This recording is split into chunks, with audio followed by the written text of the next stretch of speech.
Muito boa noite. Estou fazendo um teste aqui, tentando contato com Campinas.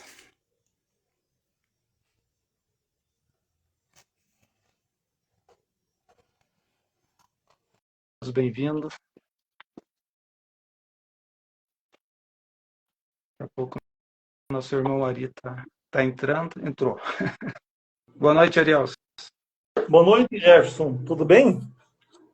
Tudo bem, graças a Deus, né? Satisfação estarmos em torno da palavra nessa oportunidade, discutindo um tema tão importante, né, para o reino de Deus, para a família, para a igreja, né? Então, queremos saudar todos os irmãos com a doce paz do Senhor Jesus Cristo, né? E fica à vontade, Ariel.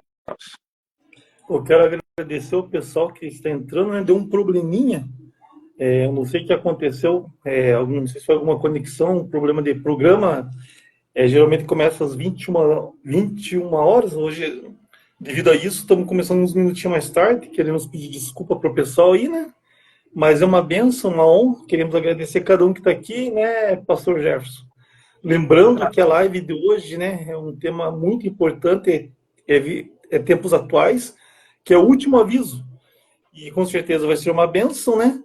Só relembrando que essa live, depois do final dela, vai ser disponibilizada no YouTube. Estejam seguindo, né? No canal do Jefferson Renato Ribeiro, ativando o sininho, curtindo, seguindo, porque vocês ajudam que a mensagem vai mais distante para aquelas pessoas que precisam ouvir a palavra de Deus, né, Jefferson? Verdade. Já saudamos a todos que estão aí. Feira de Santana também acabou de entrar, né? Uma saudação de Cristo para todos. Uma alegria, a alegria do Senhor, a nossa força e, como você falou, um tema extremamente importante hoje. Sem dúvida, Jefferson. E hoje sobre o tema, né, que é o último aviso. Nós vamos estar falando das igrejas da época, né? A igreja de Éfeso, Esmirna, a igreja de Pérgamo, a igreja de Tiatira, a igreja de Sardes, a igreja de Filadélfia e a igreja de Laodiceia. E os tempos atuais. E o que isso retrata e diz para nós é a importância das igrejas da época e como que podemos se enquadrar nos tempos de hoje. A palavra está contigo, irmão. O que podemos falar da igreja de Éfeso, pastor Jefferson? Como que Jesus se apresenta na igreja de Éfeso, pastor Jefferson? Exatamente, Elias. A visão de Cristo glorificado é uma visão impactante na vida do apóstolo João, que ele está ouvindo uma voz como de muitas águas, como voz de trombeta atrás dele. Quando ele vira-se para ver esse som de muitas águas, essa voz de trombeta, ele se depara com a cena de Jesus Cristo glorificado, né? Com vestes talares, símbolo de autoridade, né? Até os pés, com os cabelos brancos como a pura lã, olhos como chama de fogo, né? Os pés como bronze polido, né? Reluzente, sempre falando de aspectos significativos, né? Os pés, por exemplo, de bronze e latão reluzente, vão falar do juízo, da justiça dele, que agora ele não é o servo sofredor, não é aquele que levou as nossas dores, mas ele é o Cristo glorificado, ele vem para fazer justiça, ele vem para receber a igreja, ele é o Rei dos Reis e Senhor dos Senhores, ele é o Juiz dos Juízes, né? Ele agora, tudo está como nós comentamos em live passada, tudo está convergindo para Jesus Cristo, e é esse aspecto de um Cristo com um olhar de chama de fogo que transpassa todo ser humano, né, do qual todo joelho se dobrará, toda língua confessará que Jesus é o Senhor. E não somente a igreja, porque João, quando olha, ele perde as forças e ele cai aos pés de Jesus Cristo. Eu costumo dizer, amados, que o melhor lugar, o lugar mais alto que o cristão pode estar, é nos pés de Jesus Cristo.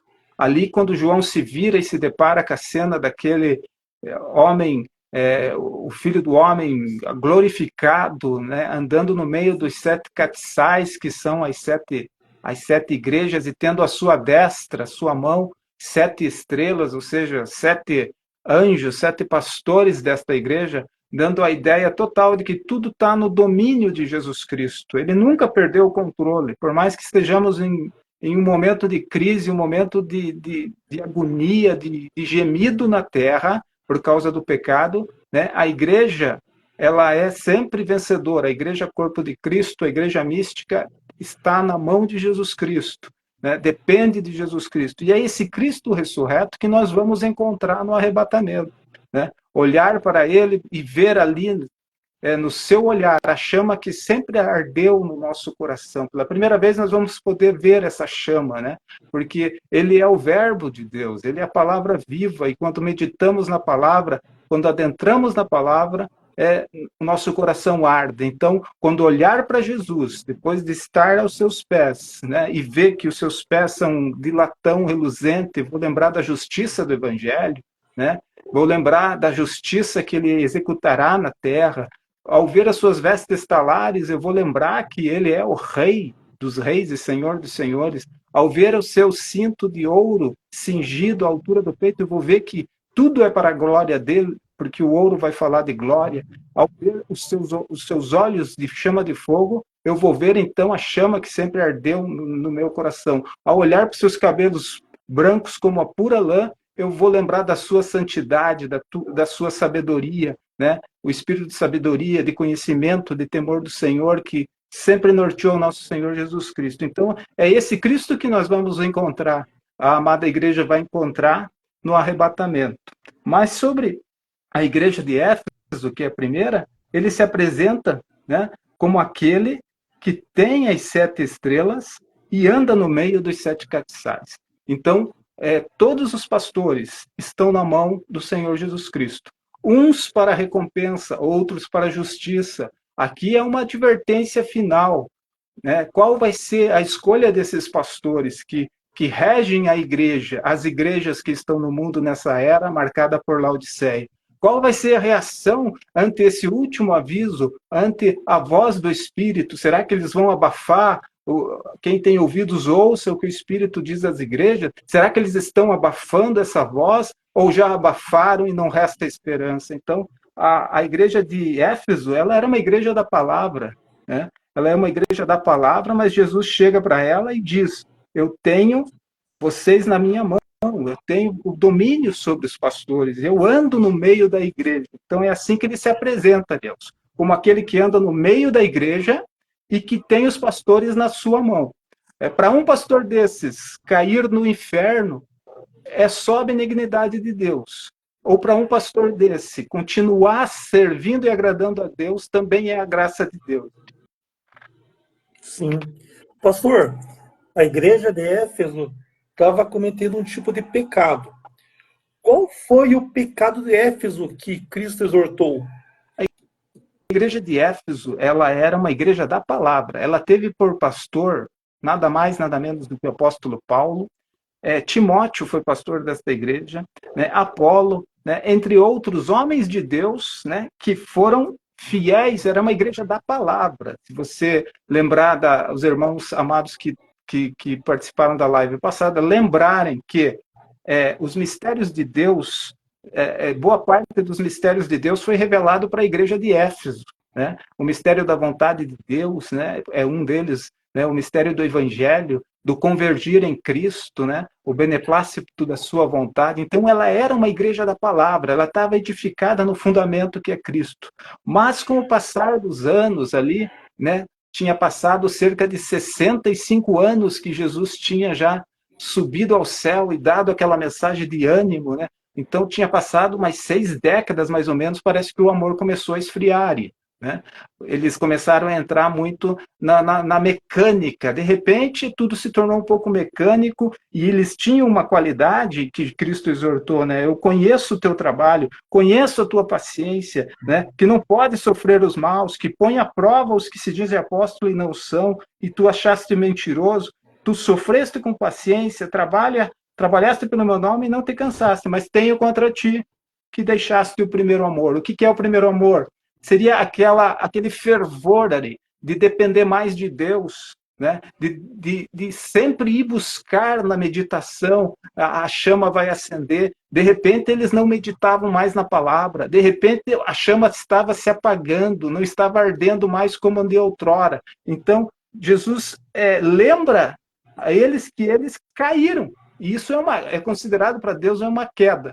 Né? Uma ilustração feita pelo pastor Steve Lawson, americano, ele diz que seria mesmo o que Cristo sentiu na igreja de Éfeso, depois dessas 6 décadas que ele vem para avisar todas as igrejas, né? E as igrejas da Ásia vão ser uma mensagem para todas as igrejas, não só para as igrejas geográficas locais da época dos apóstolos, mas elas, por ser 7 é uma plenitude, vai falar de todas as igrejas. Então, os amados que estão vindo essa live, eles vão ter que se identificar numa delas. Eu vou ter que me identificar numa delas. Se eu sou crente Filadélfia, se eu sou crente Laodiceia, se eu sou crente Sardes, uma delas vai encaixar, porque a palavra é um espelho que nos espelha, que nos mostra, né?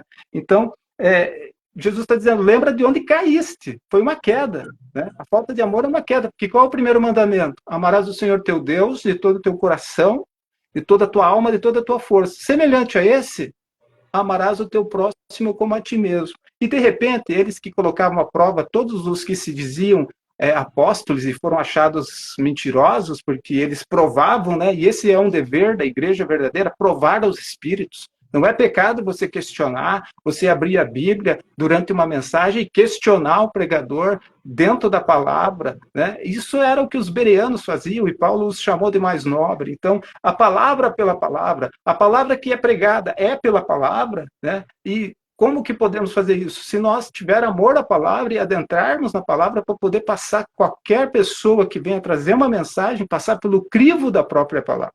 Então, Deus em Cristo recomenda, lembra de onde caíste e arrepende-te. Arrepende-te. Uma igreja da palavra, uma igreja sólida, que teve pastores como Paulo, como Timóteo, como Apolo, está sendo repreendida pela falta do amor, que, não obstante, a sua história pode levar ao inferno também. Né? Então, o amor é o resumo de tudo. E se ele faltar, nós perdemos tudo. E o que tem acontecido nos dias de hoje, né, pastor? Não só de hoje, já há algum tempo atrás, né, sobre a falta do primeiro amor. O amor tem se esfriado. Na Bíblia fala, né, que o amor nos fins dos tempos se esfriaria, na verdade.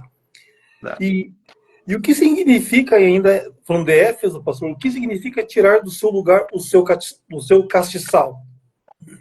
Se mover, né? Se eles não se arrependessem, Deus em breve viria até eles, Jesus, e tiraria o seu castiçal. Ou seja, a igreja desapareceria, né?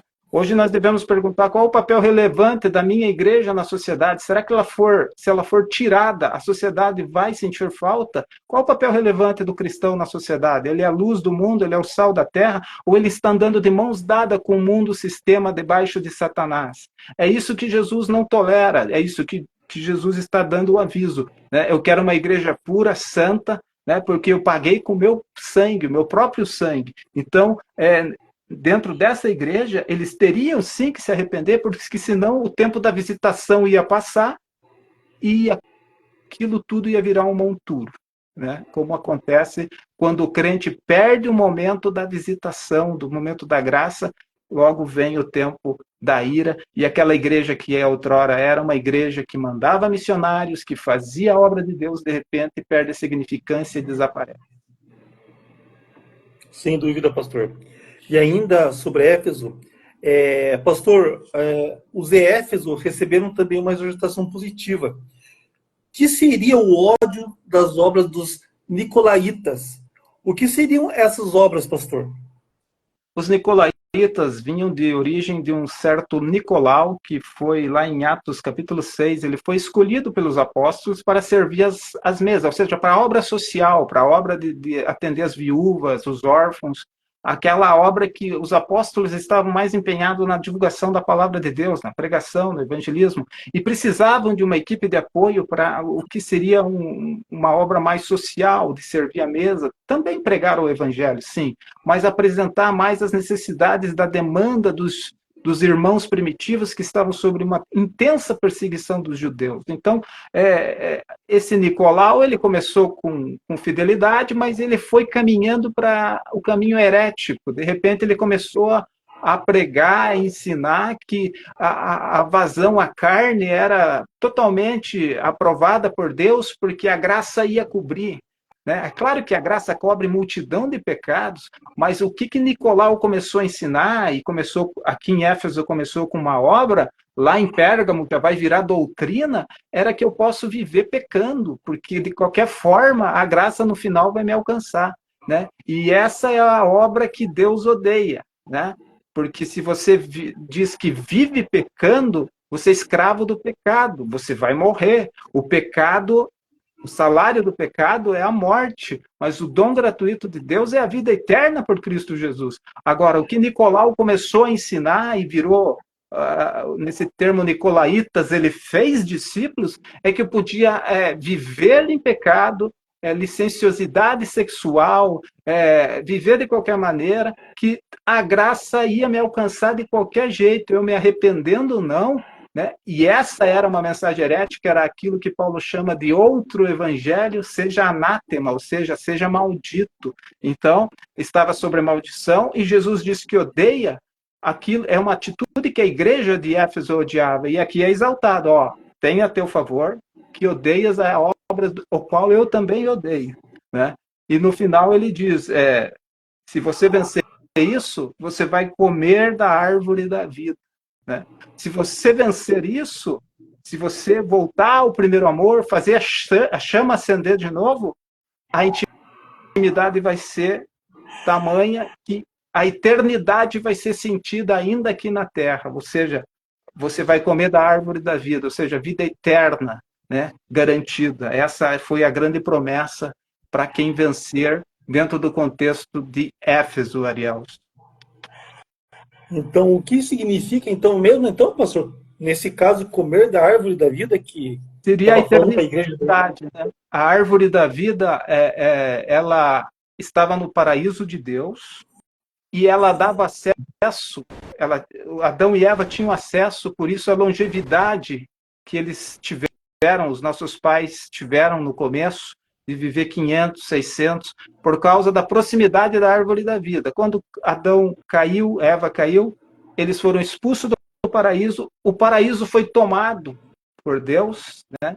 Foi vigiado antes por um anjo com espada flamejante, para que ninguém tivesse acesso à árvore da vida, e posteriormente ele foi levado ao céu, ele foi, né, transformado em outra esfera, onde os que morrem em Cristo estão hoje, paraíso de Deus. Então, o que ocorre? É o sinônimo da árvore da vida, é sinônimo de vida eterna, né? Então, é a cura para as nações, então, isso vai ser ainda no estado eterno perfeito, uma realidade para todos, porque viveremos para sempre. Então, comer da árvore da vida, acesso a essa árvore da vida é estar no paraíso de Deus, é ter acesso às mansões celestiais, é ter acesso à vida eterna e viver de fato para sempre. Entendi, pastor. Esse foi a igreja de Éfeso. E em relação à igreja de Esmirna, pastor, já é outra igreja. Nessa igreja de Esmirna, como Jesus se apresenta na igreja de Esmirna? Jesus vai se apresentar aqui como o primeiro e o último, o alfa e o ômega, né? Tudo começa nele e terminará nele. Né? Então ele vai dizer, eu sou o primeiro, o último, o que foi morto e reviveu. E aqui é interessante, ele vai dizer que ele foi morto e reviveu, porque esta igreja, ela vai ter uma marca de uma igreja sofredora. Ela não vai ter repreensão nenhuma. Ela não vai ter. Ela é uma igreja sofredora. E Jesus vai dizer para ela, eu sou o primeiro, eu sou o último, eu fui morto e revivi. Né? Então, dentro desse contexto, né, ele vai dizer, eu conheço tuas obras, conheço a tua tribulação, a tua pobreza, mas tu és rico. Né? A blasfêmia dos que se dizem judeus, mas não são da sinagoga de Satanás, né? Não vai atingir vocês. Né? Ou seja, nada temas das coisas que há de sofrer, porque o diabo lançará alguns de vós na prisão e sereis atribulados por 10 dias. Ser fiel até a morte e dar-te-ei a coroa da vida. É a igreja da perseguição, né? Se Éfeso era a igreja da era apostólica, né, vai ser correlacionada com a parábola do semeador, né, que o semeador, Jesus saiu para semear, e Éfeso foi a grande igreja que atendeu a palavra. Agora Esmirna está sobre a parábola do joio e do trigo. Satanás muda a estratégia e coloca os seus filhos, né, as aves de rapina, dentro da igreja. E os irmãos conhecem a parábola do joio e do trigo. Os servos daquele senhor perguntam: quer que arranquemos, né, o joio? E o senhor daquela seara falou: não, deixa crescer junto, para que na seara, na ceifa, nós possamos distinguir realmente quem é quem e recolher o trigo aos celeiros eternos e o joio amarrado para ser queimado. Então é na cega que eles vão ser realmente separados. Mas hoje, numa igreja, há multidões de ímpios, o joio está dentro da igreja, né? E esta é a representação de Esmirna, uma igreja que sofreu os que se diziam judeus, mas eram da sinagoga de Satanás. Hoje não é diferente. Muitas convenções, né, muitas organizações têm sido verdadeiras sinagogas de Satanás, onde se mata o irmão, onde se encomenda a morte de pastores, de irmãos que são propensas a ameaças eclesiásticas, né, aos interesses de campos missionários, de campos eclesiásticos, como nós temos visto infelizmente na mídia, os escândalos vindo da instituição, não o corpo de Cristo, né, como nós falamos. A igreja corpo de Cristo está em Cristo, mas a igreja instituição, infelizmente, ela está em crise, e isso você está estampado em qualquer jornal gospel, em qualquer jornal secular, né? Aqui em Ponta Grossa, recente, um escândalo que não preciso nem falar o nome, da histórica igreja centenária envolvida nesse tipo de sinagoga de Satanás que ocorreu aqui, onde passaram por cima das regras e se estabeleceram os poderosos, os usurpadores, no trono eclesiástico, tirando a gordura das ovelhas e oprimindo, né? Mas é os fim dos tempos, aliás. Então, a igreja de Esmirna é recomendado ser fiel até a morte e dar-te-ei a coroa da vida. Falando nesse comentário, as pessoas que aproveitam da fé das pessoas, né? Porque religião é uma coisa, agora porque tem muitas pessoas, né, pastor Jefferson, que são religiosas e a verdadeiro sentido do cristianismo não conheceu, né?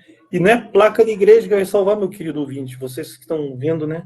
Mas é realmente a verdadeira fé do Cristo Jesus que morreu por nós, não é verdade, pastor?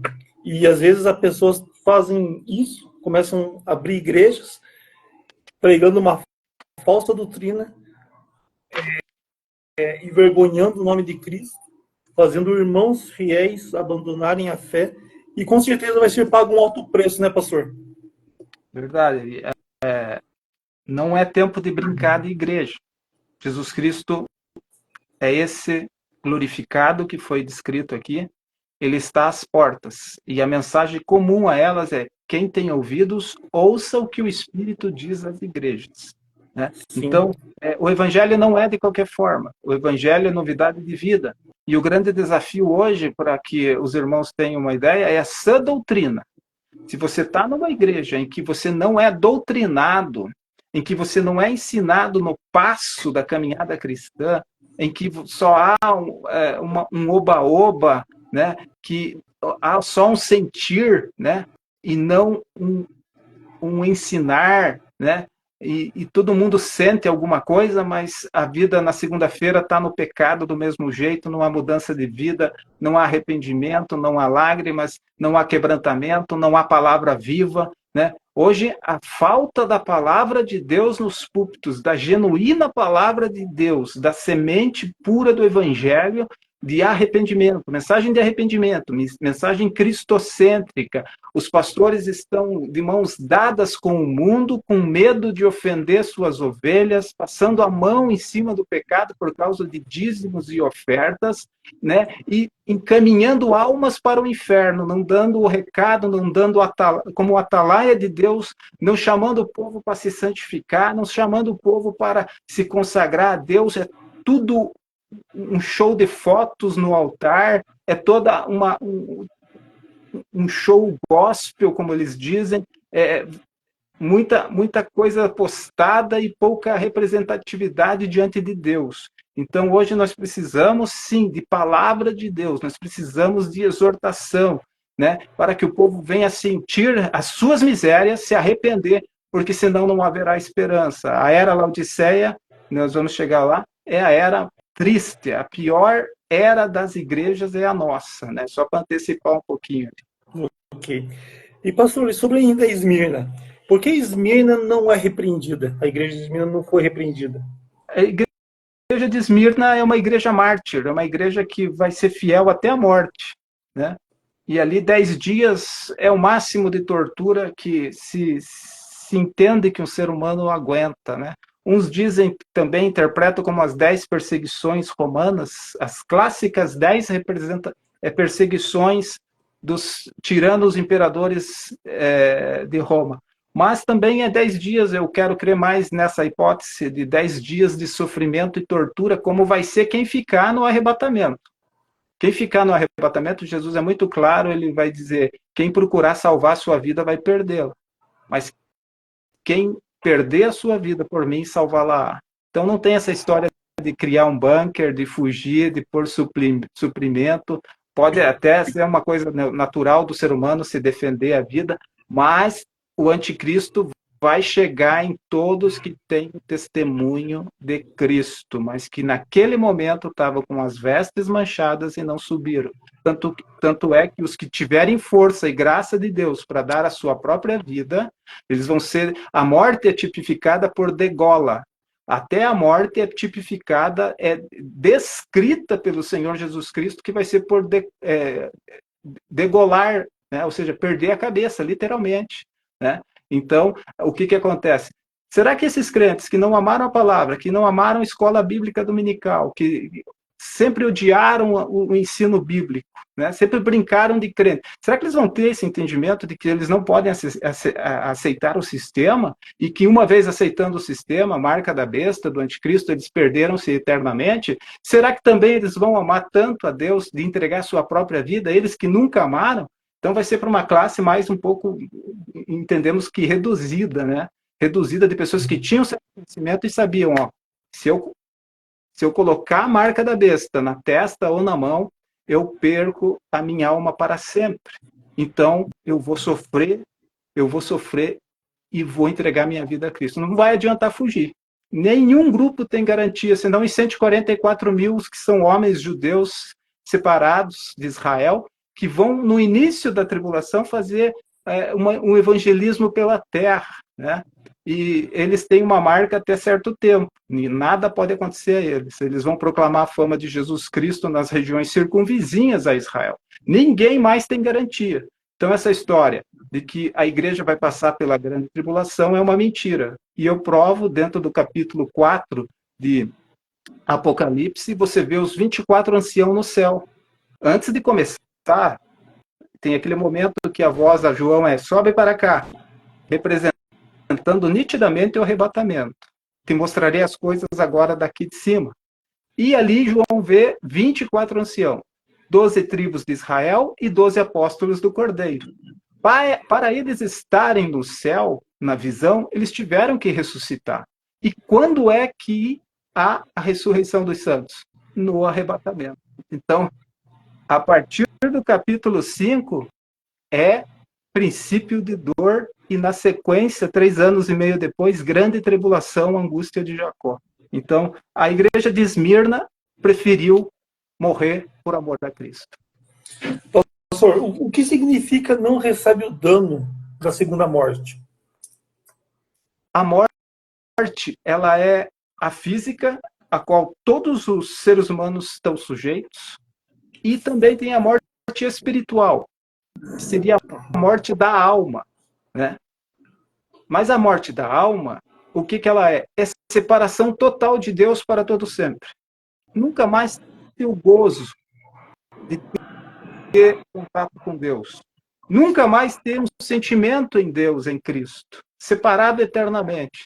Então, a vitória que Cristo teve foi para nos dar essa vitória sobre a segunda morte. Sobre nós não tem poder a segunda morte. né?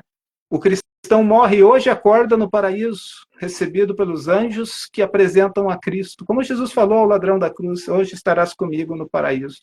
Então, a segunda morte é condenação eterna e lugar garantido no lago de fogo e enxofre. Esta é a segunda morte. O lago de fogo e enxofre vai receber todo o inferno. A segunda morte, que é o lago de fogo e enxofre, vai receber no final todo o inferno, vai ser lançado lá. O anticristo, o falso profeta, vão ser lançados vivos no lago de fogo, né? Então, é terrível, mas é a verdade. Os pastores não estão avisando, os pastores não estão exortando. Brincadeira não é lugar na igreja. Não é brincadeira esse assunto. A igreja precisa se santificar, porque se ela não se santificar, ela não vai ser glorificada. O último passo e instantâneo espaço, ato vai ser a glorificação, mas ela só vai acontecer com quem tem santidade. Santidade ao Senhor. Né? Fazer brilhar Cristo em vós. Né? Santidade traz a ideia de brilho. Né? Quando nós santificamos o nome do Senhor, nós estamos fazendo brilhar o nome do Senhor na sociedade. Né? E o ímpio sente isso. O ímpio vai sentir o impacto de um homem de Deus, de uma mulher de Deus, influenciando o espaço, a esfera onde ele vive, onde ele trabalha, onde ele estuda, onde ele norteia mentes e corações. Sim. E a igreja de Esmirna, pastor, onde que ela está situada dentro das parábolas de Mateus 13? Ela é a parábola do joio e do trigo. Aquela estratégia que Satanás antes perseguia, o sangue dos cristãos era semente. Mas ele viu que quanto mais caía sangue, mais crescia. Então ele lança os seus filhos dentro. E aí o estrago é maior. Né?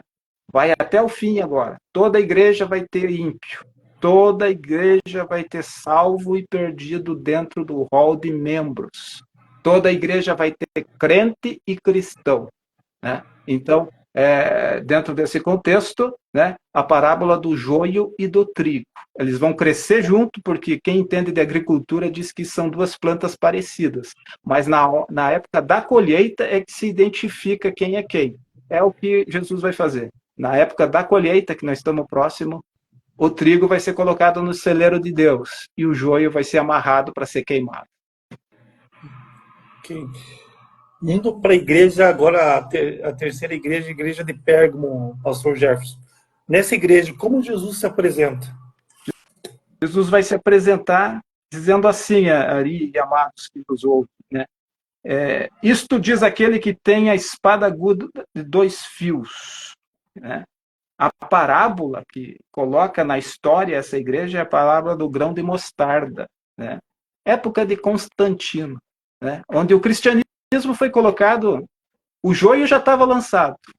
Agora Constantino tem um sonho, que ele tem uma vitória, ele sonha com a cruz, e agora ele oficializa com mais uma religião, porque Roma tinha vários deuses na mão, né? Só que eram deuses carregados, né?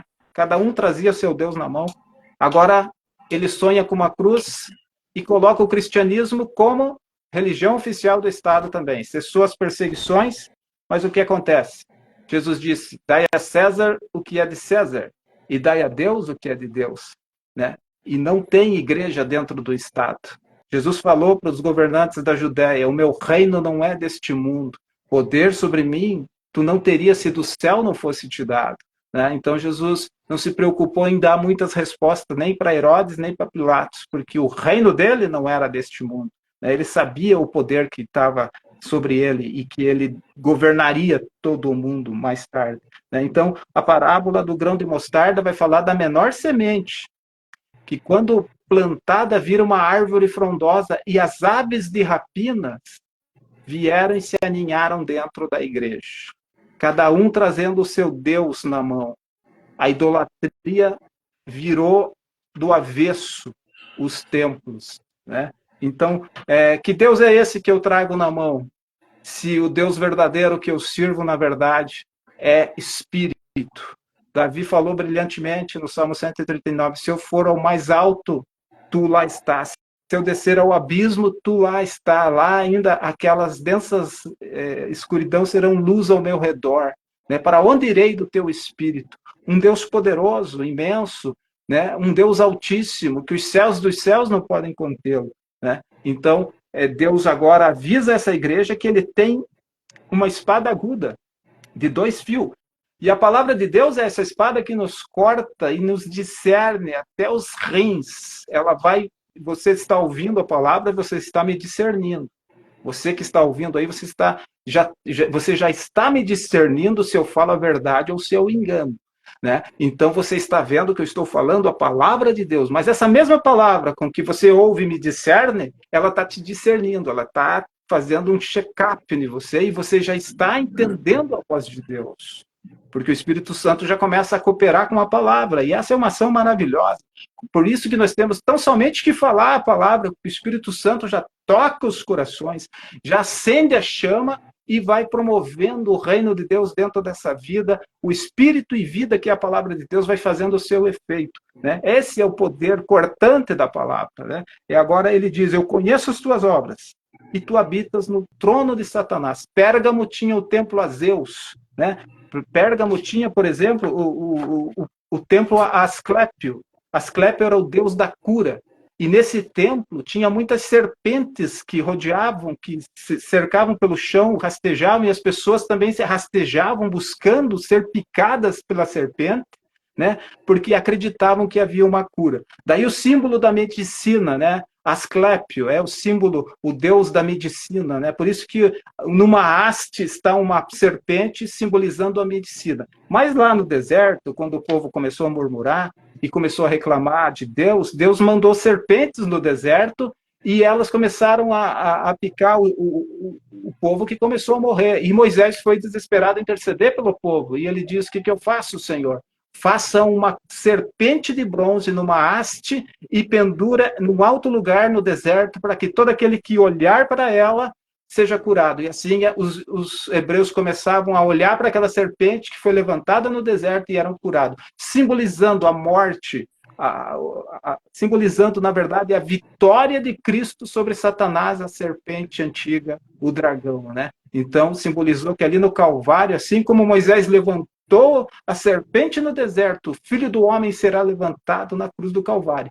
E ali olhareis para ele e sereis salvos. Né? Então, essa parábola do grão da mostarda, não obstante os danos que causou, é olhando para a cruz que nós vamos vencer, dentro de um contexto de uma igreja onde o Estado domina, o Estado coloca a sua idolatria, né? Ali vai ter doutrinas terríveis, mas que o justo viverá pela fé que uma vez foi entregue aos santos. O justo viverá pelo Calvário, pela cruz de Cristo. Ok. Pastor, a igreja de Pérgamo, nessa igreja, tinham pessoas que seguiam a doutrina de Balaão. O que significava isso no passado e nos tempos atuais hoje? O que isso significa? Balaão era um profeta mercenário. Ele ensinava Balaque, rei dos Moabitas, a lançar tropeços, né? A princípio, Balaque contratou a Balaão para amaldiçoar Israel. Mas toda vez que Balaão ia amaldiçoar, Deus colocava uma palavra de bênção. Ele foi umas 3 vezes tentando amaldiçoar do alto monte, e Israel lá embaixo, em sua peregrinação, e não conseguia. E então ele chega para Balaque e diz, não, feitiçaria não vale contra Israel. Não vale. Né? Assim como para a igreja de Cristo. Né? Não vale misticismo contra a igreja de Cristo. Feitiçaria não vale contra a igreja de Cristo. Nós estamos em Cristo, ocultos por Cristo em Deus. Né? Então, o que ele fez? Ele então colocou o culto de prostituição no caminho do povo de Deus, o Deus Baal-peor. Baal-peor era o Deus dos pecados sexuais. E essa área, na vida do ser humano, a área sexual, vai levar muita gente para o inferno, infelizmente. Gente dentro da igreja. Porque o castigo na área sexual vem a cavalo. A cavalo. Né? Nós temos visto na história da humanidade a AIDS e várias doenças sexualmente transmitidas, né? E não só, como nós vamos ver também, o espírito de Jezabel, que atua também nessa área. Né? Então, Balaão ensinava os pecados que faziam desviam o povo da legalidade, porque o povo de Deus ele é protegido, mas se ele der legalidade, se ele abrir brecha, ele está chamando Satanás para dentro de sua casa, para dentro do seu corpo, para nortear a sua vida. Então, a brecha que é dada pelo povo de Deus, e nesse episódio, Balaque coloca, então, é como se fora um carnaval da época, né? Ele colocou as prostitutas cultuais, os prostitutos cultuais, bem perto de Israel. E 24 mil israelitas saíram do arraial e foram para aquele carnaval. E 24 mil morreram da peste. Então, Balaque é aquele mercenário que, como muitos hoje, pregam e vivem do mercenarismo, cobrando 30 mil, 50 mil por um final de semana, por uma pregação de 3 dias, né? Representa os Balaãos, né? Ou seja, profetas mercenários que exploram o povo de Deus, né? Que cobram para pregar, que cobram para cantar, que não oferecem nada, na verdade, além de muito barulho e muita coisa fora, né? Fora do evangelho. Porque só o fato de eu cobrar 30, 40 mil para trazer uma mensagem é porque eu não tenho mensagem de Deus, né? Então, Deus abomina o espírito de Balaão ainda hoje, atuando como mercenários do evangelho, colocando tropeço, relativizando a verdade, na verdade, né? Eles relativizam, não, isso não faz, você pode fazer isso porque Deus é o Deus da graça, né? Então, Balaque foi ensinado a colocar tropeços, e por um profeta mercenário, né? Que ensinou como que eles podiam cair, e essa é uma lição, porque eu estou protegido em Deus, né? O anjo do Senhor está ao meu redor, mas se eu sair da proteção, e Deus vai dizer isso, quem quer a minha proteção, faça paz comigo, né? E a paz é no Calvário, ali que nós encontramos a paz no sacrifício vivo, santo de Jesus Cristo. Pastor, lá na igreja de Éfeso, as obras dos nicolaítas, que perante Deus era odiado, e aqui na igreja de Pérgamo estava se tornando doutrina. Exatamente. Ela cresceu. O que era obra em Éfeso, né? Ou seja, um ou outro começava nos bastidores a ensinar um ou aquele outro irmão. Agora aqui em Pérgamo, né, na igreja sobre Constantino, né, virou doutrina. Ou seja, agora já tinha ensinadores da licenciosidade, relativizando a santidade, dizendo que você pode pecar à vontade porque a graça vai te alcançar de qualquer jeito, né? E nós sabemos que aquele que vive pecando é filho do diabo, né? A Bíblia, Jesus foi muito claro, o pecado não terá domínio sobre vós. Jesus falou essa verdade, porque não está debaixo da lei, mas da graça.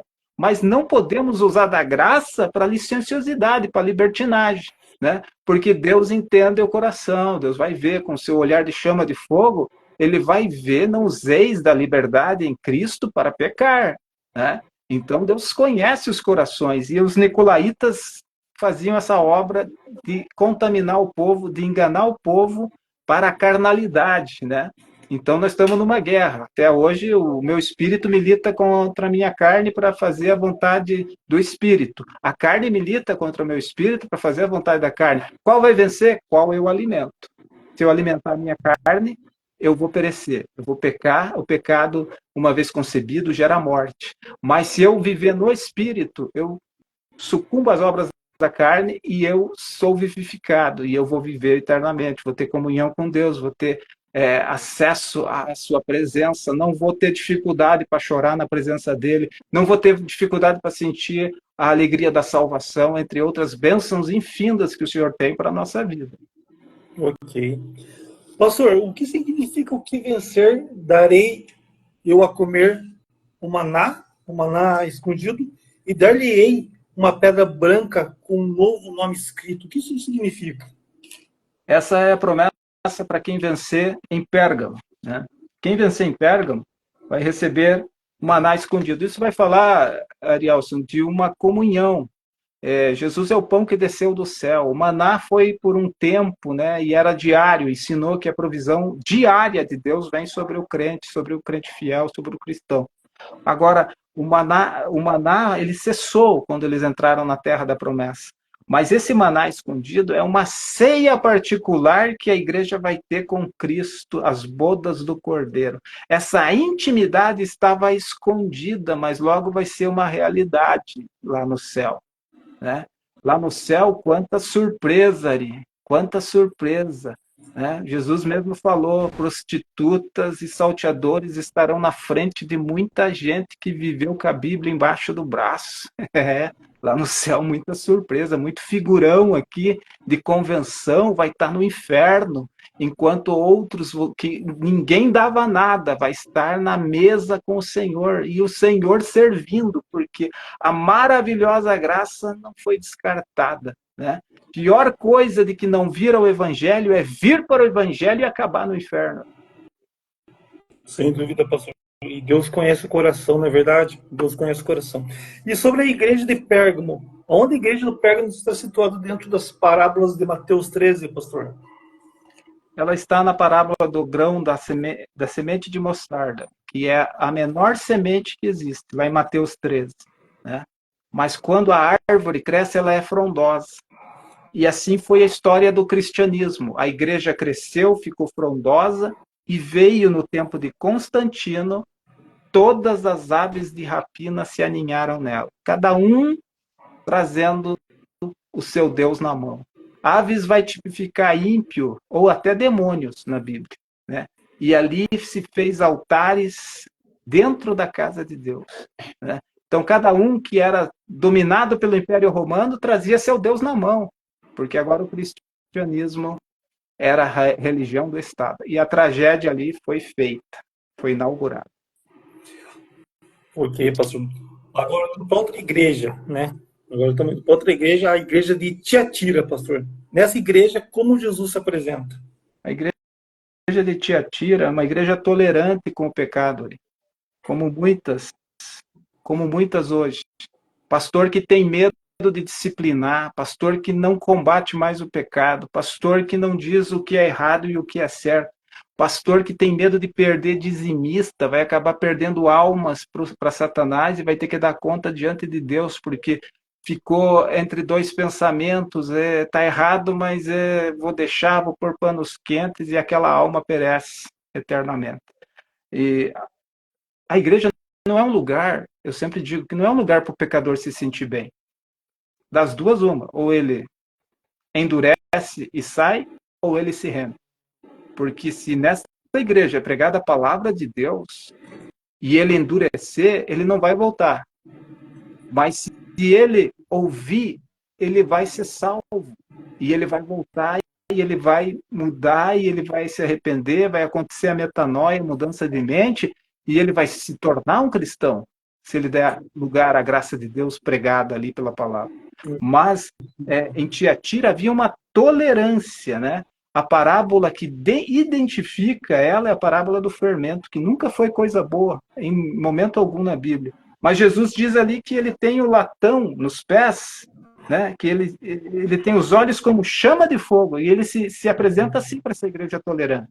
Aquele que tolera vai ter que olhar para os olhos de Jesus, que é como chama de fogo, e vai ter que se dobrar. E ao se dobrar, vai ver a justiça nos seus pés, latão reluzente.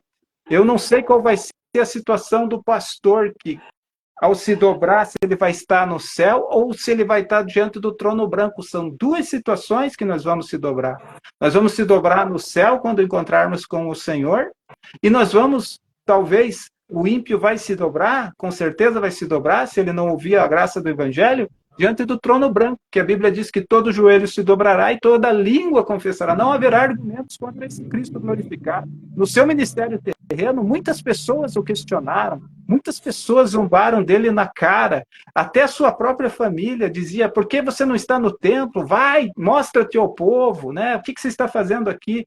E ele dizia: a minha hora ainda não chegou. Então, esse Jesus agora é juiz. Esse Jesus glorificado é Rei dos Reis e Senhor dos Senhores. E eu fico a imaginar qual vai ser a situação do pastor tolerante, que vai ter que dar conta da sua própria vida, mas também do seu rebanho.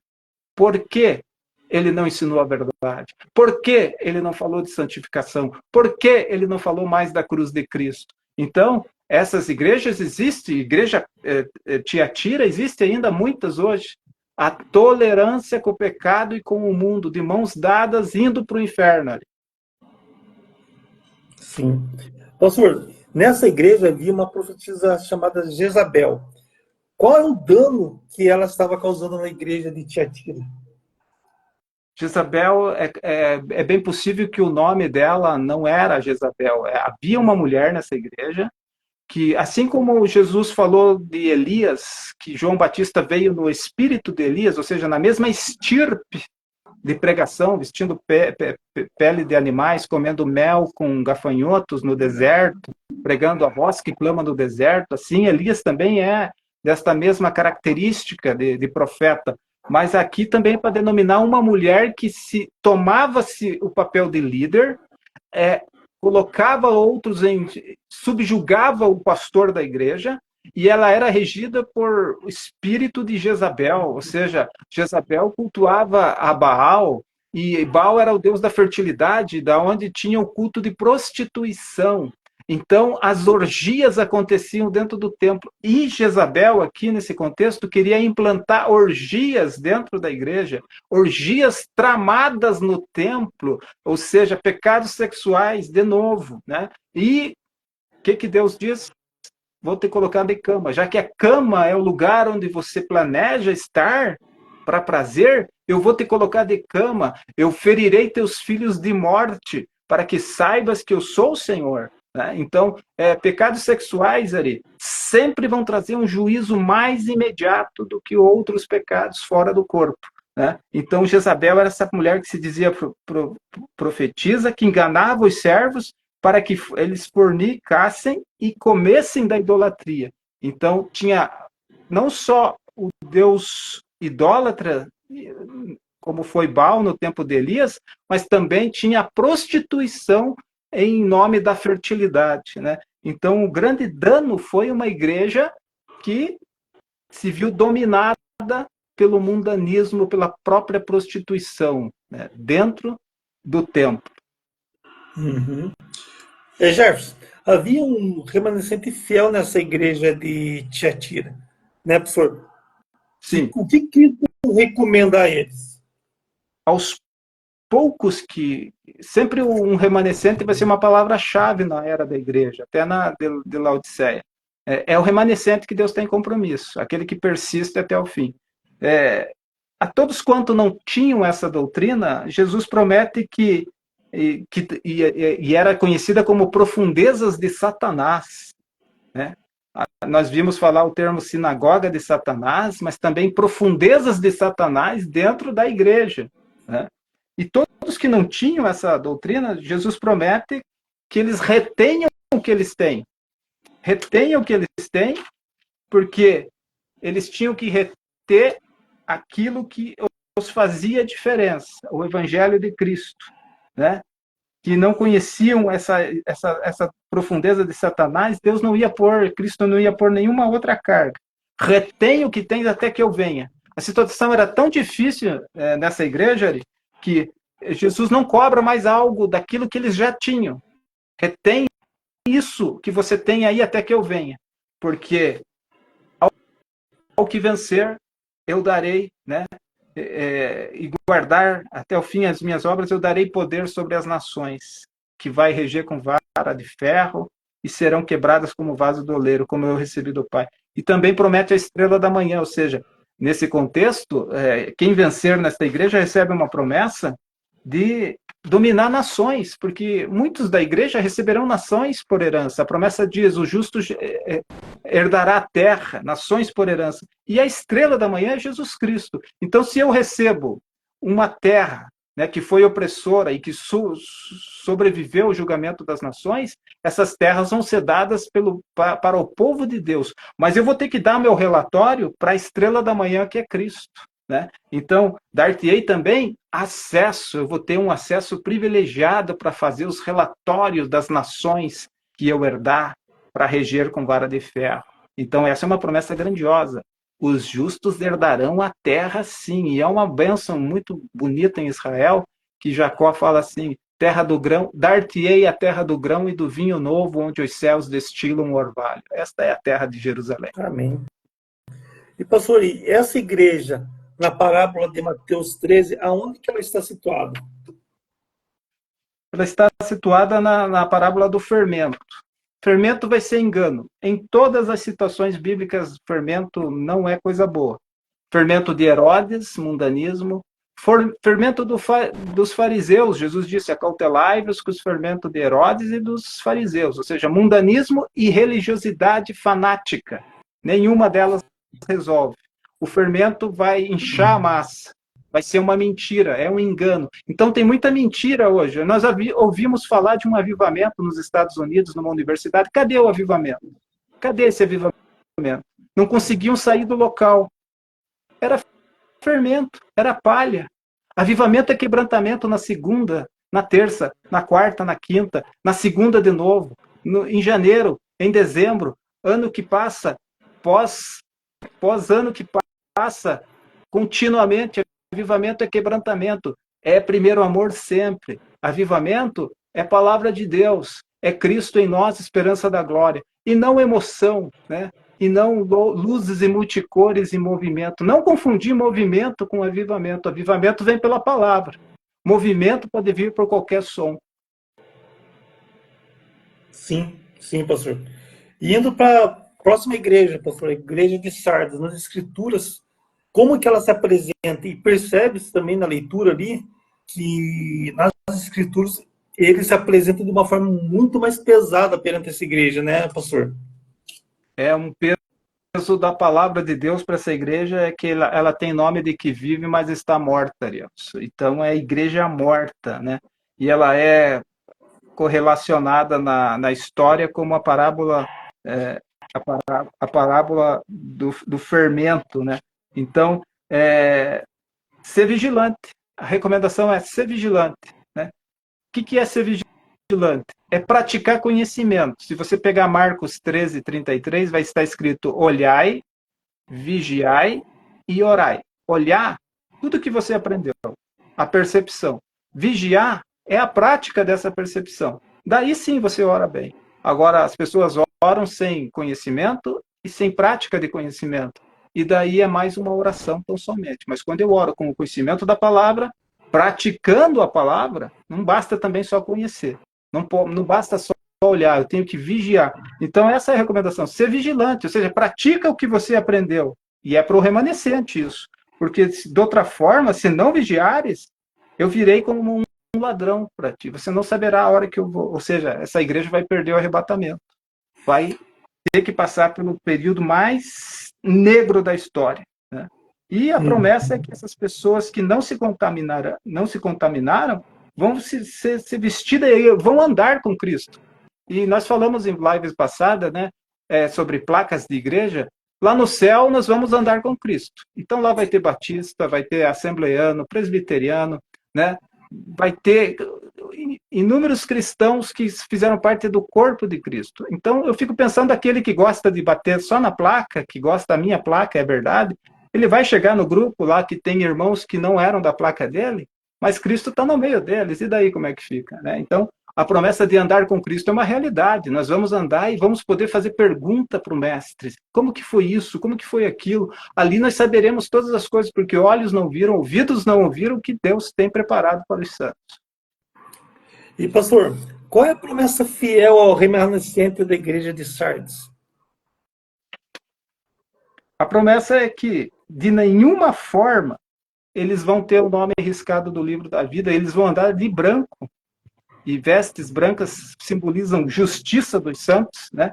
Então, e o mais tremendo aqui, o próprio Jesus Cristo vai chegar diante do Pai e vai apresentar estes crentes para o Pai, numa solenidade observada por milhares de anjos, arcanjos e querubins, mas também pela Santa Grey e pelos amigos do noivo, que são aqueles que viveram antes da dispensação da graça, né? Os profetas antigos, todos vão ver a maravilhosa cena de Cristo apresentando os seus fiéis ao Pai e descrevendo os seus atos diante de Cristo.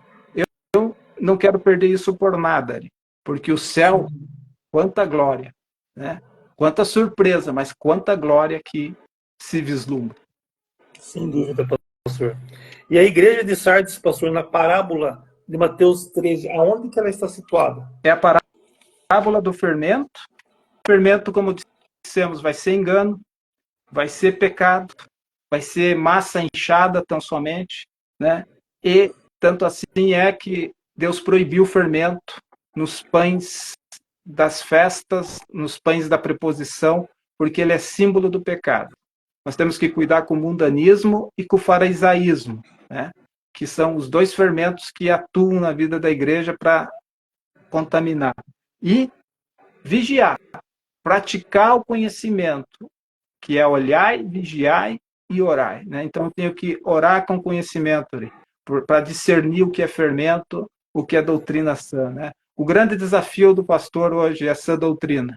É um termo de cura, de profilaxia, né? O grande desafio é manter a sã doutrina, porque o fermento está aí, né?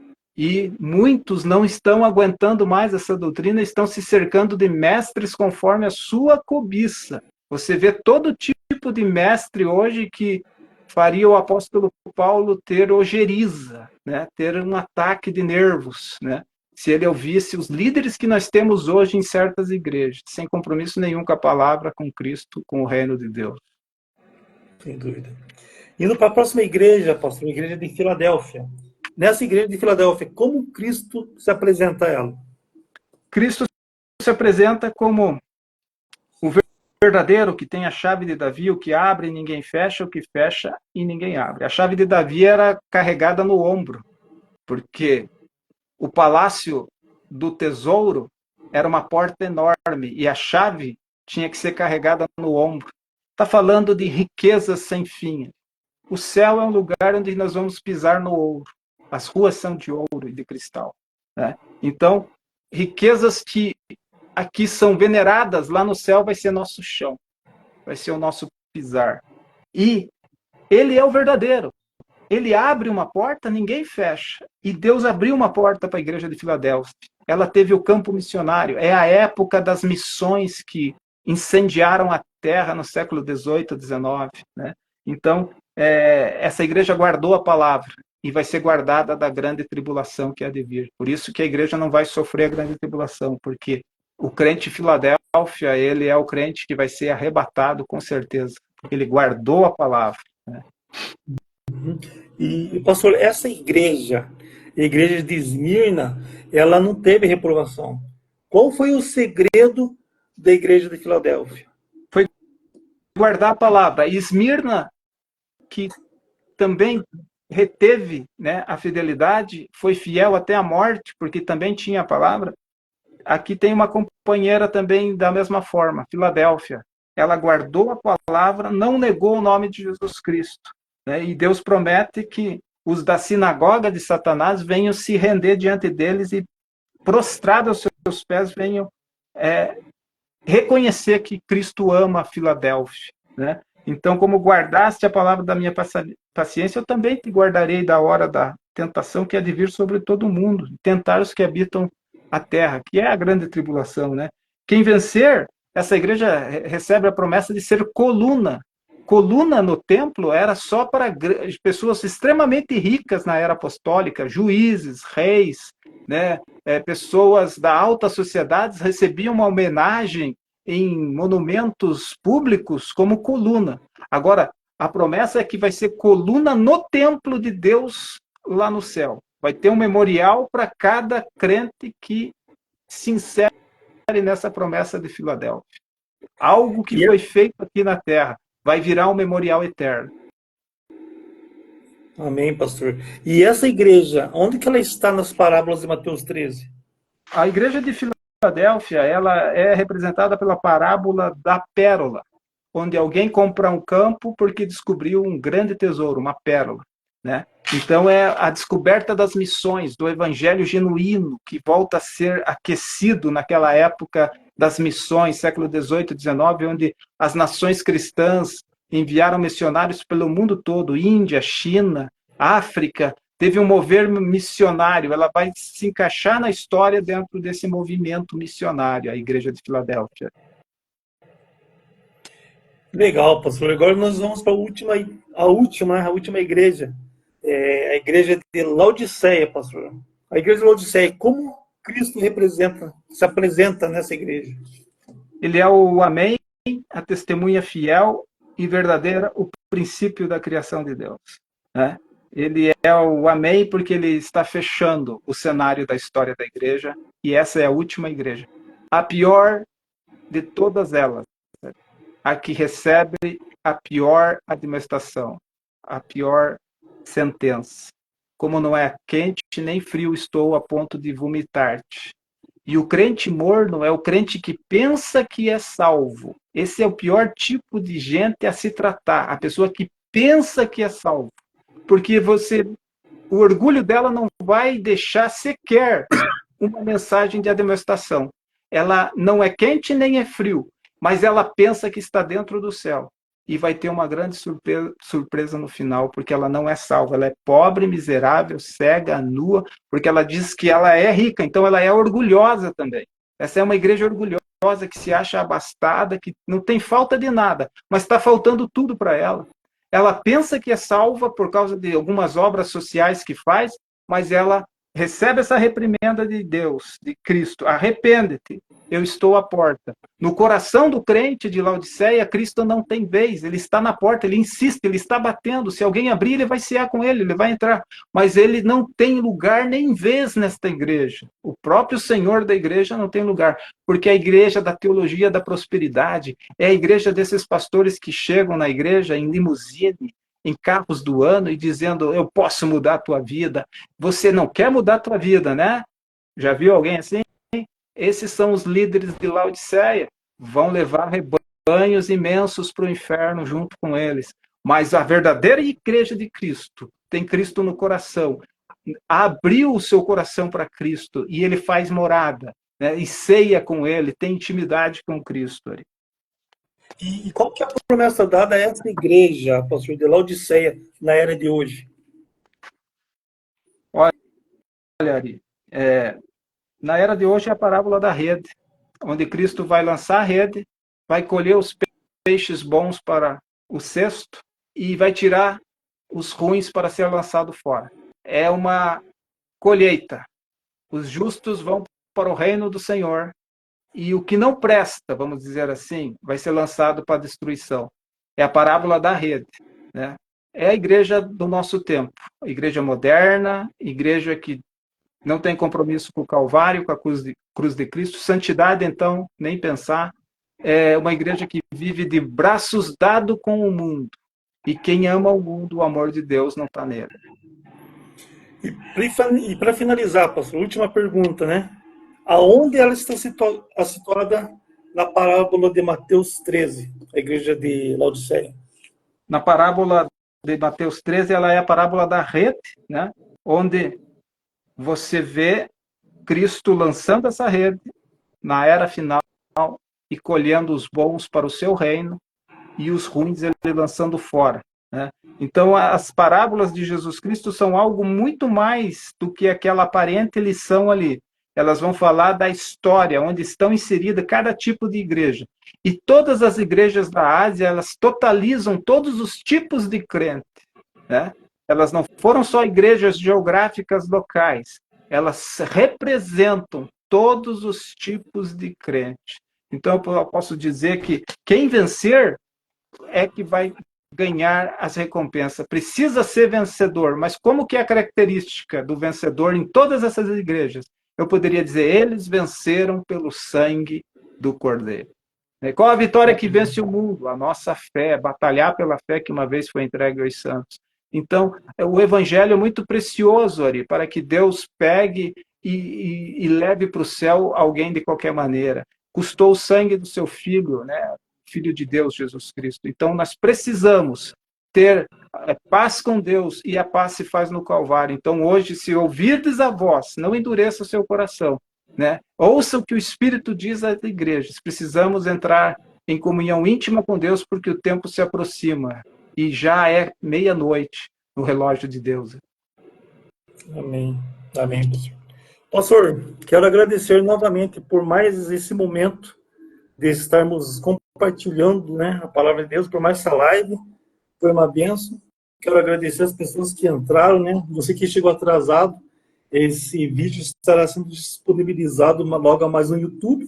Esteja seguindo Jefferson Renato Ribeiro.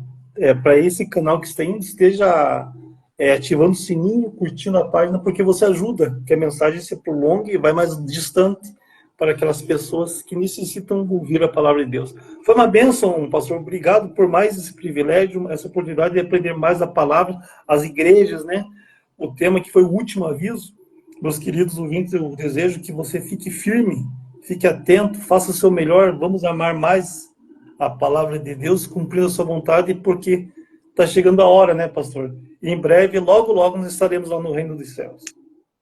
Verdade. Que possamos estar com as nossas vestes sempre puras e limpas, não falte óleo sobre a nossa cabeça, ação do Espírito Santo, né? Porque aquela turma que pereceu estava de brancos vestidos, o ancião vê quem são, de onde vêm, e ele mesmo responde: vieram de grande tribulação, lavaram as suas vestes novamente. Eram parte da igreja, mas por estarem com as vestes manchadas, não subiram no arrebatamento, né? E Cristo virá para uma igreja que tem o perfil de vencedora. Todos esses aspectos que foram tratados aqui, ao que vencer, não é quem andou de mãos dadas com o mundo, não é quem viveu de qualquer maneira, é o que vencer. E sempre lembre disso, o passo final para o crente fiel é a glorificação, mas ela não ocorrerá se o penúltimo passo não estiver em evidência, que o penúltimo passo é santificação. Então, santidade ao Senhor, né, palavra de Deus, e nós estamos aguardando a volta do Senhor Jesus Cristo, porque neste mundo não há muito o que esperar mais, Ari. Deus abençoe a todos, né? Todos que participaram. A nossa verdadeira esperança, né, pastor, a vinda dele. Perfeito, Ari. Então, boa noite, meus queridos ouvintes, meus queridos amigos e irmãos, e eu tenho nosso desejo que essa palavra venha abençoar grandemente o coração de cada um de vocês. Obrigado, viu, pastor Jefferson? Obrigado, Ari. Viva Cristo em nossos corações, hoje e sempre. Amém.